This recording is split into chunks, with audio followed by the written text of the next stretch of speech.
Hello, আসসালামু আলাইকুম। আজকে আমি কীভাবে মুড়িঘণ্টা রান্না করি সেটা দেখাবো। এখানে গরুর কলিজা, মাইটা, ফ্যাপসা, তিলা 1 কেজি নিয়ে এসেছি। এটা 10 মিনিট আমি লবণ হলুদ দিয়ে সিদ্ধ করে নিব। এখানে হচ্ছে আদা, রসুন, জিরা, শুকনো মরিচ, জয়ফল, জয়ত্রী পাটায় বেটে নিব।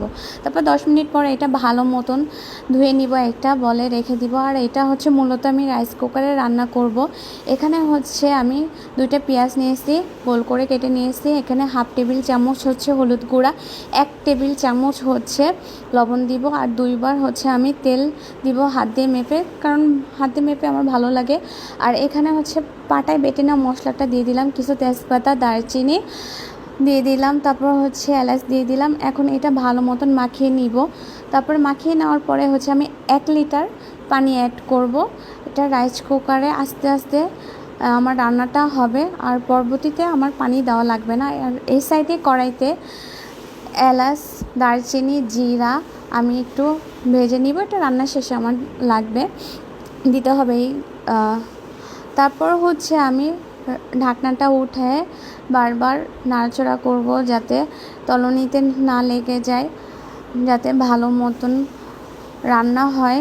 তারপর হচ্ছে এই সাইডে একটা কড়াইতে হচ্ছে আমি মুগের ডাল নিব আধা কেজি। ওটা হচ্ছে আমি নো হিটে ভেজে নিব, আস্তে আস্তে করে ভেজে নিব, যাতে আমার ডালটা পুড়ে না যায়। কারণ হচ্ছে সাবধানে আমাদের হচ্ছে ডালটা ভাজতে হবে, অনেকে পুড়ে যায়, কারণ পুড়ে গেলে হচ্ছে স্বাদ লাগে না। তারপর হচ্ছে একটা পাত্রে আমি এটা ধুয়ে নিব ভালো মতন। তারপর হচ্ছে কিছু মসুরির ডাল অ্যাড করব, কারণ মসুরির ডালটা দিলে অনেক স্বাদ লাগে মুড়িঘণ্টটা। তারপর হচ্ছে ওই পাত্রে হচ্ছে আমি সিদ্ধ করে নিব। যখন হাফ সিদ্ধ হবে তারপর হচ্ছে আমি ফেনাটা ফালাই দিব উপর থেকে চামচ দিয়ে। তারপর হচ্ছে তেজপাতা, দারচিনি, এলাচ আমি কয়েকটা দিয়ে দিব। তারপর একটা পেঁয়াজ আর কিছু কাঁচামরিচ দিয়ে দিব। তারপরে আমার রান্না করা কলিজা, মাইটা, ফ্যাপসা এটা আমি দিয়ে দিব।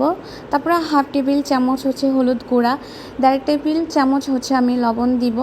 তারপর হচ্ছে আমি একটা কড়াইতে হচ্ছে পেঁয়াজটা হচ্ছে আমি বেরেস্তা করে নিব, কারণ যেহেতু আমি ডালে অয়েলটা ইউজ করি নেই, তার মানে আমার বেরেস্তাটা উঠাই তোলার পরে আমি এই অয়েলটা দিয়ে দিব।